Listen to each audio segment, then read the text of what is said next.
سورہ مجادلہ چل رہی ہے ہماری، اور اس کے اندر ہم نے زہار کا مسئلہ بھی سنا کہ اگر کوئی آدمی اپنی بیوی کے ساتھ زہار کرے تو پھر اس کے ساتھ اپنے تعلقات قائم رکھنا چاہے، میاں بیوی کا جو رشتہ ہے اس کو برقرار رکھنا چاہے، تو اس کے لیے پھر اس کو کیا کرنا ہے، اس کا کیا کفارہ ہے، اس کو ہم نے سنا کہ غلام آزاد کرے، فمن لم یجد، اگر غلام نہ پائے تو پھر مسلسل 2 مہینے کے روزے رکھے، اور اگر 2 مہینے کے روزے بھی نہیں رکھ سکتا ہے، کمزور ہے، بوڑھا ہے، تو پھر اس صورت میں اس کو 60 مسکینوں کو کیا کرنا ہے، کھانا کھلانا ہے۔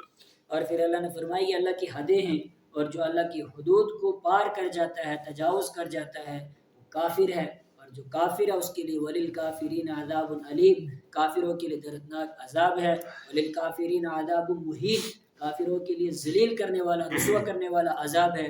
اور یہ عذاب ہوگا کہاں؟ فرمایا یوم یبعثھم اللہ جمیعا، جس دن اللہ تعالیٰ دوبارہ زندہ کرے گا، یوم یبعثھم اللہ جمیعا، جس دن دوبارہ زندہ کرے گا قیامت کے دن، فینبئہم بما عملوا، تو پھر اللہ تعالیٰ وہاں انسان کو بتائے گا کہ تو نے کیا کرتوت کی ہے، تو نے کیا کارنامے انجام دیے ہیں۔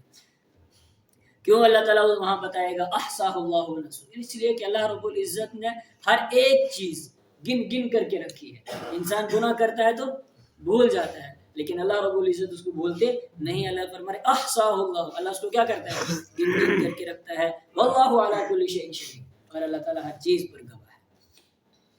آج کا سبق، الم تر ان اللہ یعلم ما فی السماوات وما فی الارض، کیا تو نے دیکھا نہیں، قرآن پڑھنے والے، کہ تو نے دیکھا نہیں کہ اللہ رب العزت، اللہ تعالیٰ یعلم، جانتا ہے، ما فی السماوات، جو کچھ آسمانوں میں ہے، وما فی الارض، اور جو کچھ زمین میں ہے، جو کچھ آسمانوں میں ہے، جو کچھ زمین میں ہے، سب اللہ جانتا ہے۔ ما یکون من نجوا ثلاثۃ الا هو رابعهم، ما یکون، نہیں ہوتی ہے، من نجوا، سرگوشی، ثلاثۃ، 3 بندوں کی، الا هو رابعهم، مگر وہ ان کے ساتھ چوتھا ہوتا ہے۔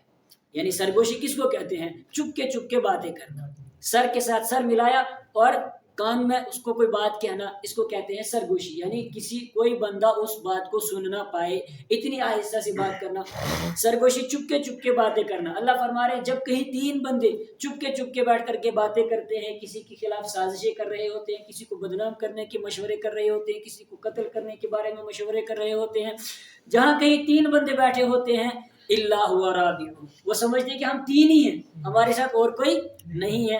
اللہ فرما رہا ہے اللہ ہوا رابعہم، نہیں سرگوشی ہوتی ہے 3 بندوں کی مگر چوتھا ان کے ساتھ اللہ ہوتا ہے۔ ولا خمسۃ، اور نہیں سرگوشی ہوتی ہے 5 بندوں کی، اللہ ہوا سادسہم، مگر اللہ ان کے ساتھ چھٹا ہوتا ہے۔ وہ سمجھتے ہیں ہمارے ساتھ کوئی نہیں مگر اللہ ان کے ساتھ ہے۔ ولا ادنی من ذلک، اور نہیں ہوتے ہیں اس سے کم، ولا اکثر، اور اس سے زیادہ، اللہ ہوا معہم، مگر وہ ان کے ساتھ ہوتا ہے، اینما کانوا، جہاں کہیں وہ ہوتے ہیں، جہاں کہیں بھی ہوتے ہیں اللہ ان کے ساتھ ہوتا ہے۔ ثم ینبئہم بما عملوا یوم القیامہ، اب جب ساتھ ہوتا ہے تو پھر کیا ہوگا؟ فرمایا ثم ینبئہم، پھر اللہ ان کو بتا دے گا، بما، ان کاموں کے بارے میں، عملوا، جو انہوں نے کیے تھے، یوم القیامت، قیامت کے دن سب اللہ ان کو بتا دے گا کہ تم نے کیا کچھ گل کھلائے تھے۔ ان اللہ بکل شیء علیم، بے شک اللہ تعالیٰ ہر چیز کو جاننے والا ہے، ہر چیز اس کے علم میں ہے، ہر چیز کو اس کا علم جو ہے وہ گھیرے ہوئے ہے۔ کہاں جاؤ گے تم؟ الم تر الی الذین نہوا عن النجوى، آپ کیا تم نے نہیں دیکھا ان لوگوں کی طرف، نہو، جن کو روکا گیا تھا، عن النجوى، سرگوشی سے، ثم یعودون، پھر وہ پلٹتے ہیں، لما، اس بات پر، نہو، اس چیز کی طرف، نہو عنہ، جس سے ان کو روکا گیا تھا، ویتناجون، اور وہ سرگوشی کرتے ہیں، بالاثم، گناہ کے ساتھ، والعدوان، اور زیادتی کے ساتھ، ومعصیت الرسول، اور رسول صلی اللہ علیہ وسلم کی نافرمانی کے ساتھ۔ کیا مطلب اس آیت کا؟ شان نزول بیان کیا، وہ کیا، جب آپ علیہ السلام ہجرت کر کے مدینہ گئے، مدینہ تشریف لے گئے، تو وہاں پر یہودی تھے، یہودی کے ساتھ صلح کر لی، صلح کرنے کے بعد اب یہودی کیا کرتے تھے، یہودی دیکھتے تھے کہ کہیں سے مسلمان آ رہا ہے، کوئی ایمان والا آ رہا ہے، تو فوراً بیٹھ کر کے سرگوشیاں کرتے تھے، چپ کے باتیں کرتے تھے، اور اس ایمان والے کی طرف دیکھتے تھے اور اشارے کرتے تھے، تو وہ ایمان والا سوچتا کہ یہ میرے بارے میں کیا کر رہے ہیں، سازشیں کر رہے ہیں، میرے ہی بارے میں سرگوشی کر رہے ہیں، اس کو پریشان کرنے کے لیے ایسا کرتے تھے۔ تو ایمان والا پریشان ہوتا تھا، تو آپ علیہ السلام نے ان کو منع کیا کہ تم اس طرح سرگوشی یہودیوں کو منع کیا، منافقوں کو منع کیا کہ تم اس طرح کی سرگوشی نہ کرو، لیکن وہ باز نہیں آئے۔ اسی کو بیان کیا گیا کہ کیا تم نے نہیں دیکھا ان لوگوں کی طرف جن کو منع کیا گیا تھا سرگوشی کرنے سے، لیکن وہ پھر سرگوشی کرتے ہیں اور وہ باز نہیں آتے ہیں، اور سرگوشی بھی کیا کرتے ہیں؟ گناہ کے ساتھ، زیادتی کے ساتھ، اور رحمت عالم صلی اللہ علیہ وسلم کی نافرمانی کے ساتھ۔ وَإِذَا جَاءُوكَ، اور جب وہ آتے ہیں آپ کے پاس، حَيَّوْكَ، تو آپ کو سلام کرتے ہیں، بما، ان الفاظ کے ساتھ، لم یحیی، جن الفاظ لم یحیی، نہیں سلام کیا ہے، کا آپ کو، بھی، ان الفاظ کے ذریعے سے، اللہ نے، یعنی جب آپ کے پاس آتے ہیں تو آپ کو ان الفاظ کے ذریعے سلام کرتے ہیں جن الفاظ کے ذریعے سے اللہ نے آپ کو سلام نہیں کیا ہے۔ اللہ نے آپ کو کن الفاظ کے ذریعے سلام کیا ہے؟ السلام علیکہ ایھا النبی، السلام علیکہ ایھا النبی، اے نبی تم پر کیا ہو؟ سلامتی ہو۔ اور یہ یہودی جب آپ کی خدمت میں آتے ہیں تو آپ کو سلام کس طرح کرتے ہیں؟ السلام علیکہ، السلام علیکہ ایھا النبی، اے نبی، سام کے معنی ہوتے ہیں موت، ہلاکت، اے نبی تم پر ہلاکت ہو، اے نبی تم پر موت ہو آئے، اس طرح سلام کرتے ہیں۔ اور آج ہم بھی جب سلام کرتے ہیں تو کس طرح کرتے ہیں؟ السلام علیکم، السلام علیکم، حالانکہ السلام علیکم، السلام علیکم، السلام علیکم، اس بھی نہیں لگاتے ہیں، السلام علیکم، اور عورتیں بھی السلام علیکم، السلام علیکم۔ اس کا مطلب کیا ہے؟ یہ دعا نہیں ہے بلکہ یہ کیا ہے؟ بد دعا ہے کہ تم پر موت آئے۔ اصلی لفظ کیا ہے؟ السلام علیکم ورحمۃ اللہ وبرکاتہ۔ اسی کو بیان کیا کہ جب یہ آپ کے پاس آتے ہیں تو آپ کو کیا کرتے ہیں؟ سلام کرتے ہیں، لیکن سلام ان الفاظ سے کرتے ہیں جن الفاظ سے اللہ نے آپ کو سلام نہیں کیا، یا آپ کو کہتے ہیں السلام علیکم۔ اور پھر اس کے بعد سلام کرنے کے بعد پھر دل میں کیا کہتے ہیں؟ وَيَقُولُونَ فِي أَنفُسِهِمْ، اور وہ کہتے ہیں اپنے نفسوں میں، لَوْلَا يُعَذِّبُنَ اللَّهُ، کیوں اللہ ہم کو عذاب نہیں دیتا ہے، بِمَا نَقُولُ، جو ہم کہتے ہیں، یعنی اگر ہم گناہ کرتے ہیں تو گناہ جب کرنے کے بعد ہمیں کیا آنا چاہیے تھا؟ ہم پر اللہ کا عذاب آنا چاہیے تھا، لیکن اللہ کا ہم پر عذاب نہیں آ رہا ہے۔ اس کا مطلب کہ اللہ کے سچے نبی نہیں ہیں۔ ہم اللہ کے نبی کو سلام کر رہے ہیں، اور سلام بھی نہیں بلکہ بدعا دے رہے ہیں، السلام علیکم، اور اس کے بعد ہم پر جو ہے اللہ کا عذاب کیوں نہیں آ رہا ہے؟ گویا کہ اللہ کے نبی نہیں ہے۔ اللہ نے فرمایا نہیں، اگر ان کو دنیا میں عذاب نہیں آ رہا ہے تو کوئی مسئلہ نہیں ہے۔ کیوں؟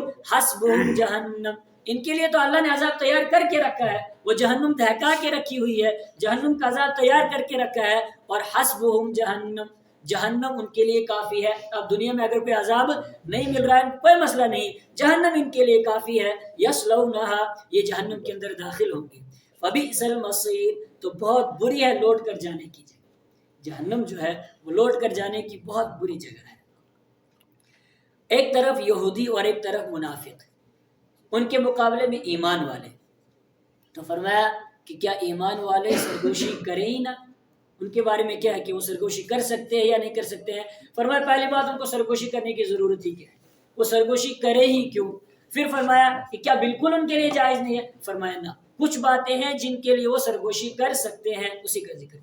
یا ایھا الذین آمنوا، اے ایمان والو، اذا تناجیتم، جب تم سرگوشی کرو، فلا تتناجوا بالاثم، تو تم سرگوشی مت کرو، بالاثم، گناہ کے بارے میں، والعدوان، اور زیادتی کے بارے میں، ومعصیت الرسول، اور رسول صلی اللہ علیہ وسلم کی نافرمانی کے بارے میں۔